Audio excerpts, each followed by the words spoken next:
देसी तड़का में खुशामदीद। उम्मीद करती हूँ आप सब खैरियत से होंगे। आज हम बनाने जा रहे हैं डाइट सैंडविच उन लोगों के लिए जो अपना वेट लूज़ कर रहे हैं या अपना वेट मेंटेन कर रहे हैं। बहुत ही मज़ेदार और यमी सी बनने वाली रेसिपी है। चल, मेरे पास ड्राइड चिकन है। अगर आप लोगों को इसकी रेसिपी चाहिए तो मैं डिस्क्रिप्शन बॉक्स में दे दूँगी। ये मेरे पास कटी हुई बंद गोभी है, ये खीरे के स्लाइस हैं, ये मेरे पास कटा हुआ टमाटर है और ये मेरे पास 4 ब्राउन ब्रेड के पीस हैं। आइए अब हम अपने सैंडविच तैयार करते हैं। मैंने ब्राउन ब्रेड लिया, इसके ऊपर सबसे पहले चिकन कराएंगे। बिस्मिल्लाहिर्रहमानिर्रहीम।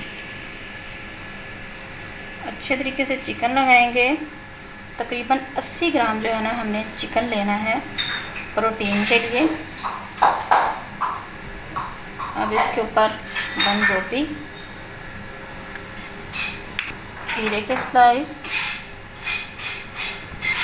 टमाटर के स्लाइस जाएंगे। अब इसको हम सैंडविच मशीन में लगाएंगे। ये इस तरह से बना के दोनों मैंने सैंडविच मशीन में लगा दिए हैं। अब हम 5 मिनट तक वेट। ब्राउन डाइट सैंडविच तैयार हैं। उम्मीद आपको मेरी रेसिपी पसंद आई होगी। दुआ में याद रखिएगा। मेरे चैनल को सब्सक्राइब करिएगा। अल्लाह हाफिज़।